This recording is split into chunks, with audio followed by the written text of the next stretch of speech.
Welcome to Rome. This is The Bittersweet Life with Katy Sewall and Tiffany Parks. Hello, I'm your host, Katy Sewall, along with Tiffany Parks. your other host. We're having tea, cheese, candlelight. It's pretty nice. It's very romantic, overly so. In fact, we're sitting up in my bed because it's the only spot that's not too echoey in the house. I'm Katy Sewall.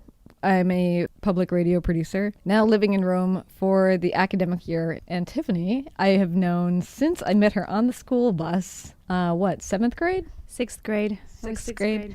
Can I sit here? And she said yes. And I was a pretty nerdy person, so that was a gift. Well, it was the beginning of an amazing friendship, that's for sure. When you're 11 years old and you meet a soulmate, it's a pretty rare thing. Pretty rare, yeah. And Tiffany's actually been gone for a long time. How long have you been in Rome? In Rome, over 9 years. This is my 10th year. Wow. We thought we would focus on what our lives are like living in Rome as two Seattleites living abroad. Now, Tiffany, you're practically from Rome at this point. Well, sometimes I do feel like Rome is more my home than anywhere else, but I definitely feel very American, even though I have a lot of Italian mentality.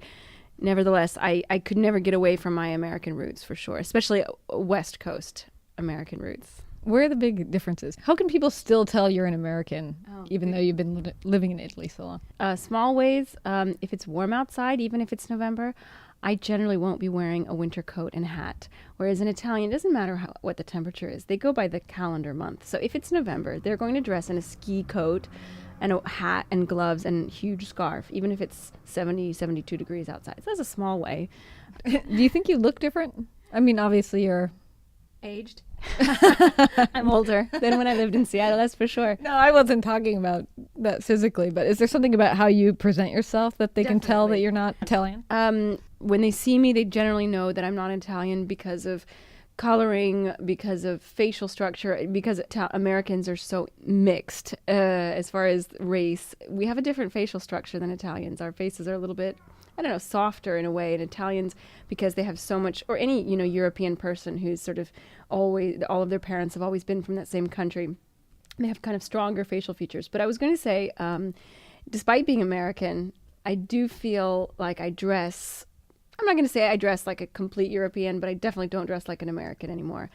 For example, I would not be caught dead wearing flip-flops outside my house. Oh, man. Well, to my credit, I broke my flip-flops the first week I was here. So am I dressed like an American right now? Yeah, I mean, any top that has a zipper on it is generally going to be pretty American. I will say this, things are changing, and the Italian dress standards are becoming relaxed. Especially in the South. In the North, if you go up to Milan, they're still a little bit more dressy. But yeah, I mean, jeans, obviously, I'm wearing jeans too. So jeans, very American, but more and more Italians wear them on a daily basis now. What about fleece? Oh, fleece doesn't exist here. We don't do fleece. We don't do flannel. See, I'm from Seattle, so we do comfort more than we do style. And I was actually very nervous moving here. I'm going to look like such a jerk. No, definitely we are more casual in the States. But the typical thing you'll see, which you do not look like this, so don't worry. The typical thing is the American college student, generally about 20 years old. Even if it's the middle of winter, she's wearing the same thing. She's wearing flip-flops, cut-off shorts, and a big university sweater. And her hair is pulled up, not in a ponytail, not in a bun, in sort of a halfway between the two. Like she couldn't decide if she wanted her hair in a bun or a ponytail. And so that is what the American generally looks like during the day. And at night, she gets all dressed up, bright colors, cute little tank top, maybe some beading on it, short skirt. Otherwise would look great. She makes one fatal mistake. Flip-flops. Ruins the whole outfit. All right, well, let's leave that for a moment and go back to how you ended up being here. You decide to move. You've told me before, but I don't think you intended to go home, even though your mother thought that perhaps you were just coming for a visit. Is that true? I think my mother had an idea that I was going to move over here and start an international opera career, which was sort of was my dream as a kid, at least, and as a young adult. I really wanted to live in Rome. That was the point. Whatever excuse I came up with, singing opera, as much as I loved to sing opera, but that was really more, at that point anyway, the excuse to get over here. Italy is, just in case you're wondering, not a good place to try to kickstart an opera career. If you're interested in singing opera, stay in America or move to Germany, but don't come to Italy. So I moved here in September of 2004. And about what age were you? I was in my mid, heading towards late 20s. I think I was 26 or 27. I didn't plan to come back. I mean, I knew it could happen. Anything could happen. But it wasn't, I'm going to come for 3 months. I'm going to come for a year. I'm going to see how I like it. That was not really an option. I didn't give myself the option of coming back. See, and as a friend of yours, I thought we assumed you were coming back, that this was a temporary thing. Oh, Tiffany's going to live in Rome for a few years and then she'll be back. And I can still vividly remember you coming to visit at one point. And I don't know if you sat down and had a talk with me, but when I think back of it in my head, that's how I picture it in my mind, which is surely not accurate. But I picture you just being like, I have to let you guys know that I'm never coming back. I don't remember this conversation at all. It may not have happened. Maybe it was a dream. I don't know. But I just remember that you saying, oh, I'm never coming back. Who knows? You never know where life is going to lead you. But I definitely didn't ever think that I would come back, at least not unless I had a very good reason, like some dream job or something like that. Well, and did you love it right away? No, the first year here was hell. They spent the first 2 weeks living with these relatives, and they turned out to be pretty horrible people, particularly the mother of the family, the mother and the son. Horrible how? What's your unpleasant experience? Well, it was actually heartbreaking for me because they were really, I thought that they were really wonderful people. And I had known, I'd met them several times. I'd stayed with them. I'd been, I'd sung in their daughter's wedding. And then I came, I moved here. And to Americans, we think, oh, you're going to move, have an experience abroad, move to France, move to Japan, move to, Brazil. Just go for it. Do it. It sounds exciting. Italians don't really think that way. You would move to a foreign country like America or Australia or England to further your career. But why would you move to a country that in their minds would be kind of taking a step backwards? They couldn't figure out why I wanted to be there. It was completely strange for them. But that's not what made them horrible. What was horrible was the father of the family, who was older than my own father. So he was in his 70s. He started hitting on me pretty strongly. The mother realized this before I did, really, because I just thought he was being friendly. And she started being horribly mean to me because of it. And the son, I don't know what his problem was. So I felt completely alone. I didn't want to live with them. Maybe they thought I did. Maybe they thought I was going to move in and just, live off of them permanently. And maybe that's why the mother was freaked out. It was not my plan. I just wanted to be there for a few weeks so I could get my feet on the ground, find an apartment. And even though I was only there 2 weeks, it quickly turned into hell, absolutely miserable. I was crying every day, couldn't help it, couldn't stop myself. I was afraid of many things. I was afraid I wouldn't be able to find a job. I was afraid I wouldn't make any friends. I wouldn't be able to hack it, and I would have to go back home a failure, not even having been able to start any kind of a new life for myself. And remember, this was back before Facebook, before expat groups that I know of. So I had no resources. I didn't know how to meet people. I didn't know, I didn't really have any way to make friends at first. Well, and you didn't have a visa. How were you expecting to work? Well, things have changed in Italy, and they're a bit harder. Follow the law a little bit more closely now. But back in 2004, if you were from a first world country, particularly an English-speaking country, it was pretty easy to work under the table. Obviously not if you were going to try to have some important career, but if you were content to be a nanny, an English teacher, a waitress, or even a yoga teacher, which is what I did, you didn't need any kind of papers. You didn't need any documents. Even if you were stopped by the police in some situation and you didn't have any documents, if you were from America or Canada, Australia, they would just look the other way. They didn't really care. But things have changed now. Which is why I don't have a job. Well, but you're also at a different stage in your life. That's true. I wasn't trying to get a job. Yeah, and you are overqualified for the kinds of jobs that I was taking. You're never overqualified. If I was to become an English teacher or nanny, I wouldn't know what I was doing. That's true. But I want to hear about what your first week here was like, or your first impressions, although it wasn't that long ago. A few months ago. What is it? 2.5 months? 2.5 months. Now I'm starting to fear that it's going to end too soon. I think it will. I already feel like it's going too fast. And I'm already missing you and you're still here. Don't do that. Well, I'm here through June. Or she might just never go away, like me. I'm just telling people I'm here through June. No, I am planning on leaving, but who knows? Like you said, life can go any which way, right? And I came under those tag-along circumstances you were talking about. My husband, Derek, got a fellowship to study.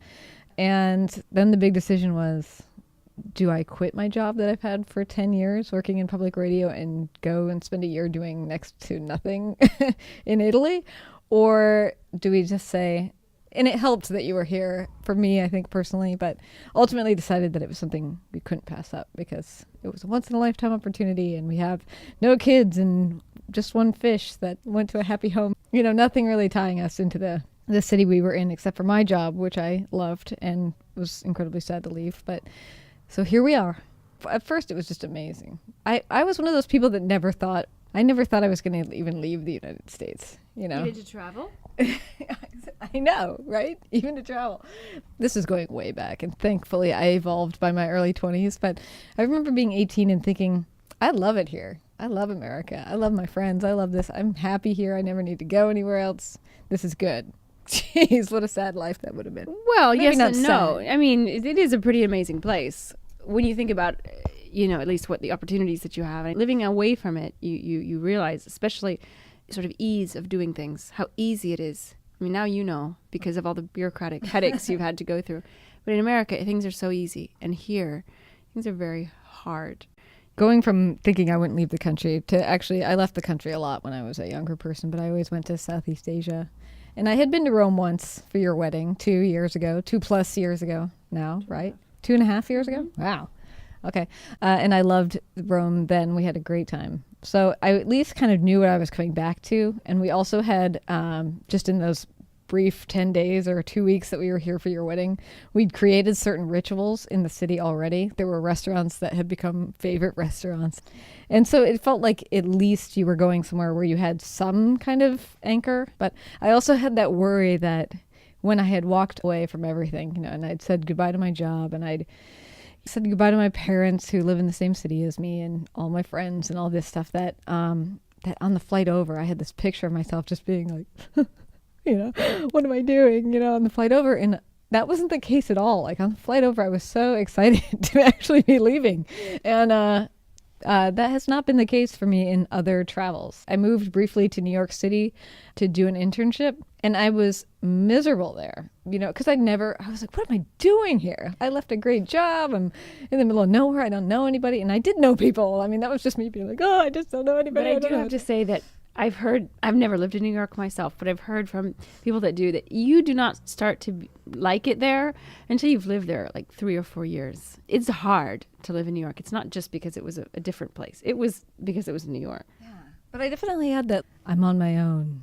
Because, you know, when you work your whole adult life where you essentially grew up, even though I'm from central Minnesota as a kid, but then I moved to Seattle and I've been there, with the exception of leaving for college and coming back, I've been there. So when I went to New York for that little brief period of time, it was really the first time I'd ever moved away and was out on my own, alone in a city.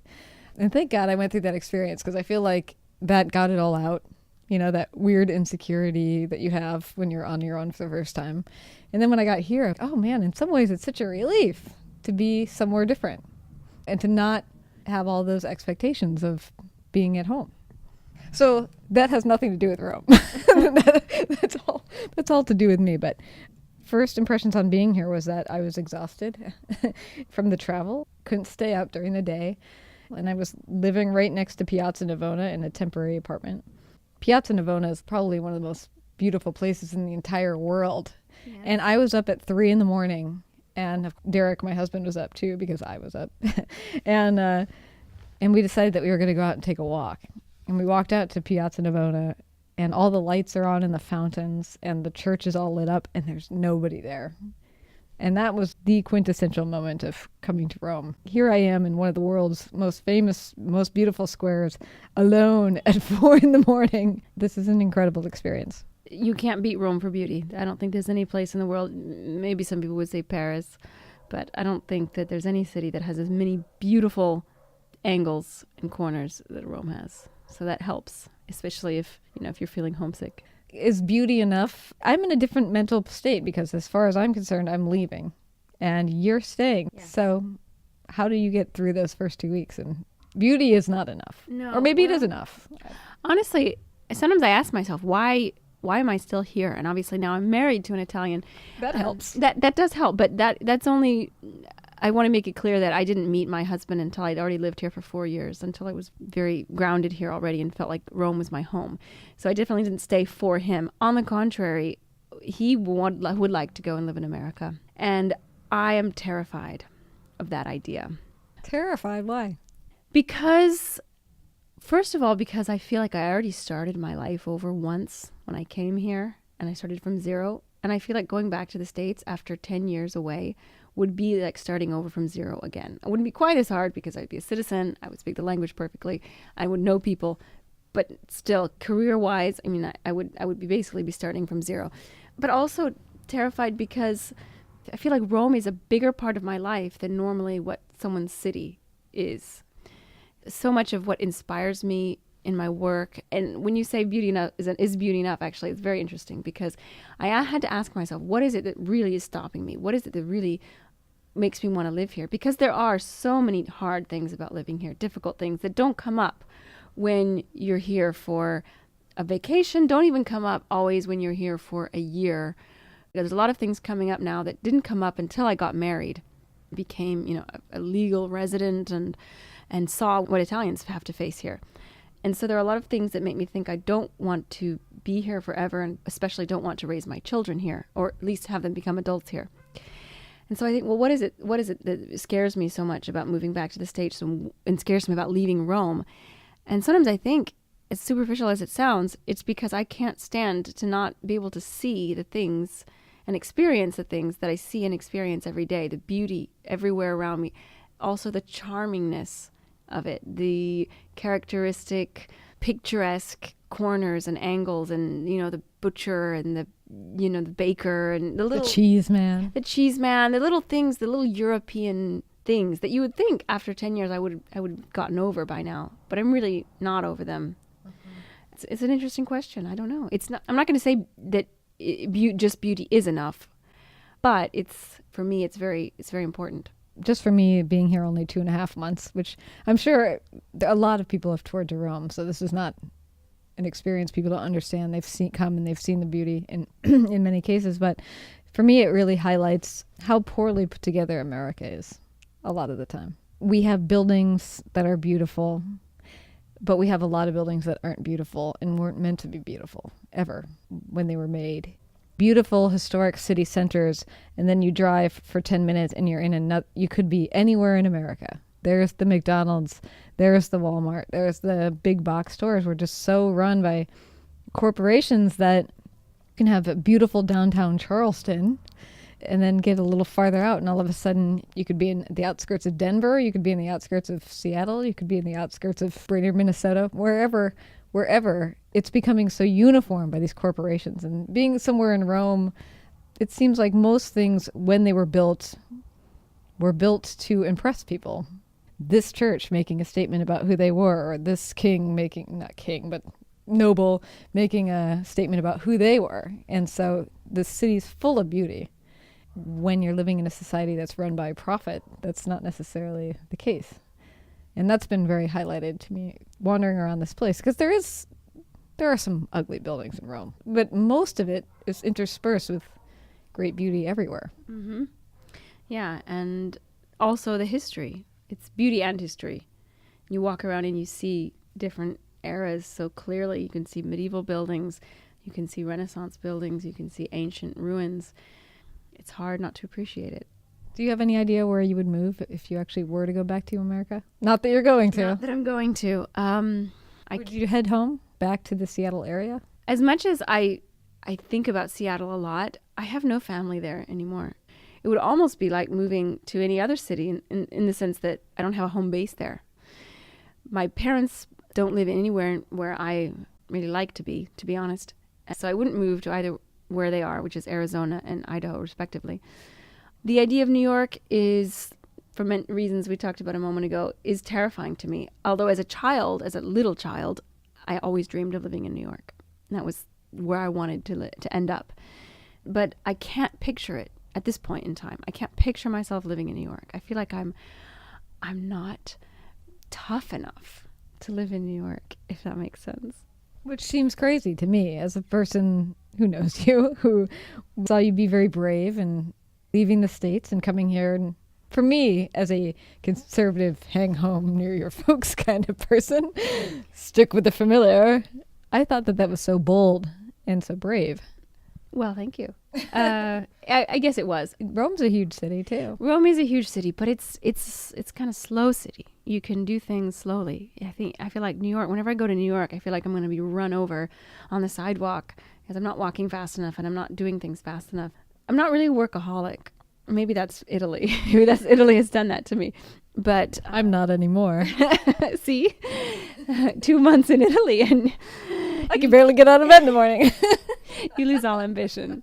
You have to because Rome will just crush it up. Because you can't get anything done here. Exactly.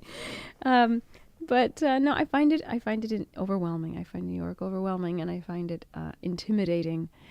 I feel like it's the kind of city where you can really only live well if you have a lot of money. And that's one of the things I love about Italy is that you can live really well on not a lot of money. Very unlikely you're going to have a lot of money, so it's better that way.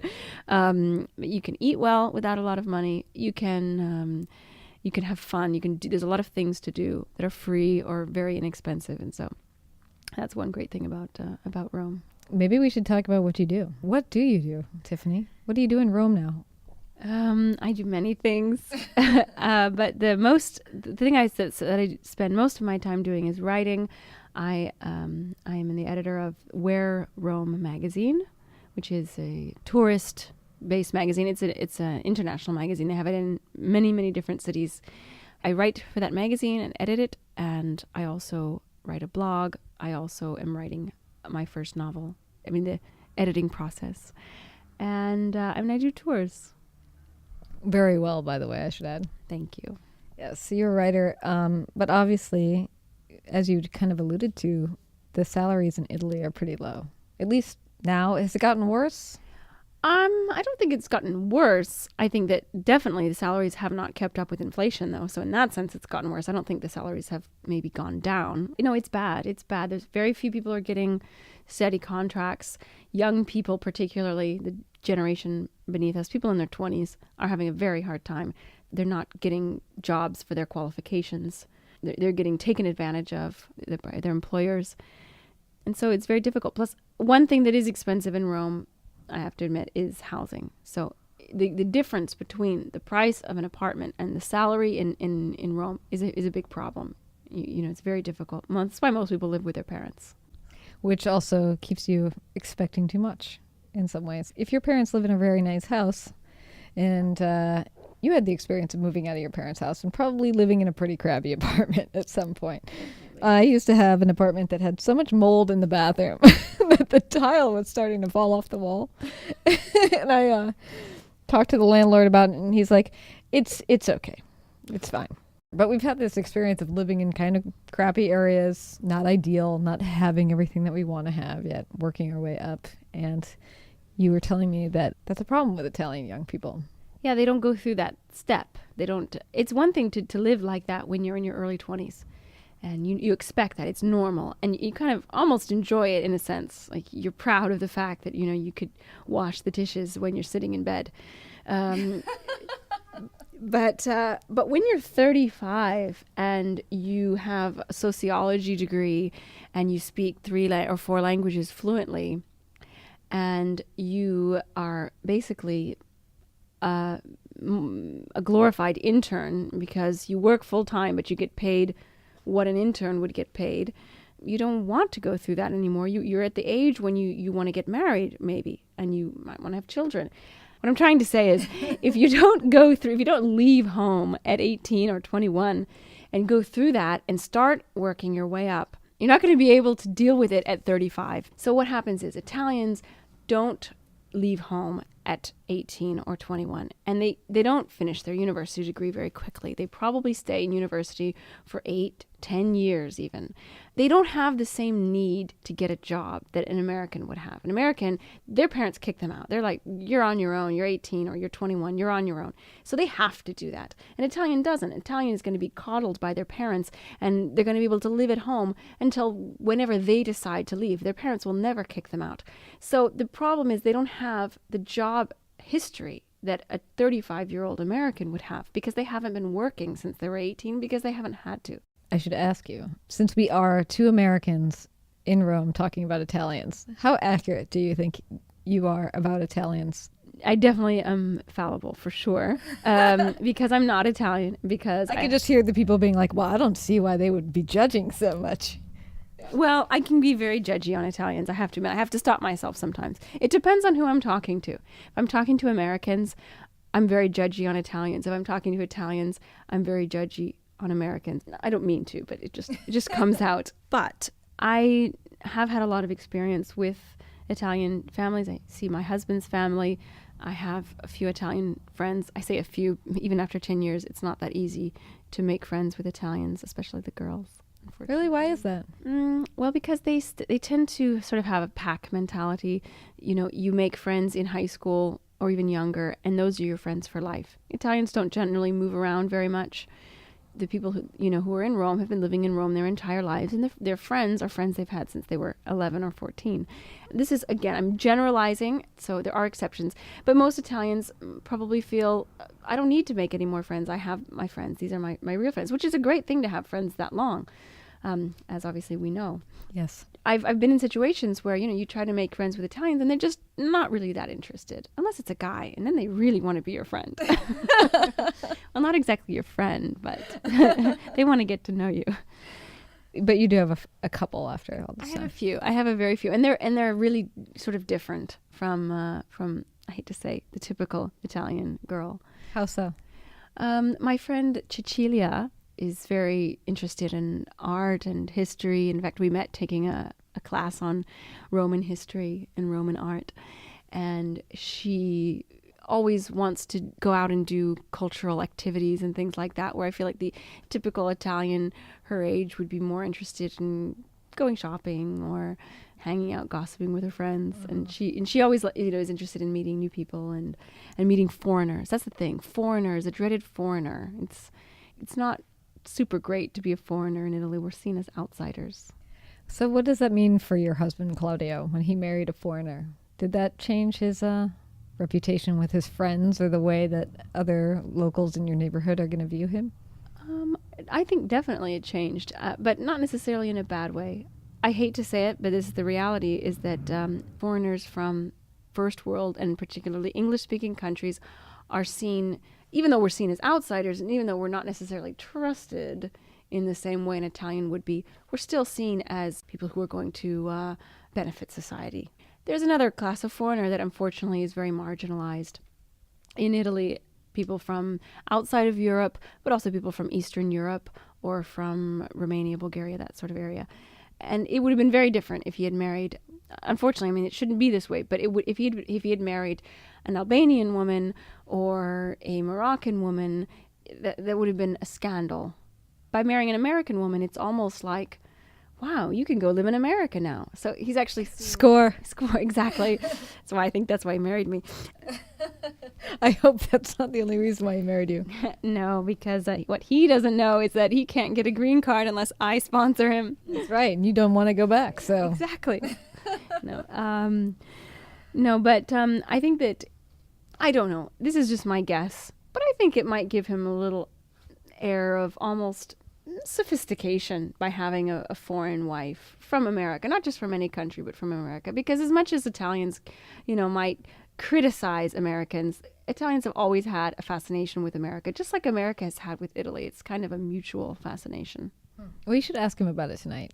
And then next time we get together to do one of these podcasts, we'll find out what it's actually added to his life or detracted.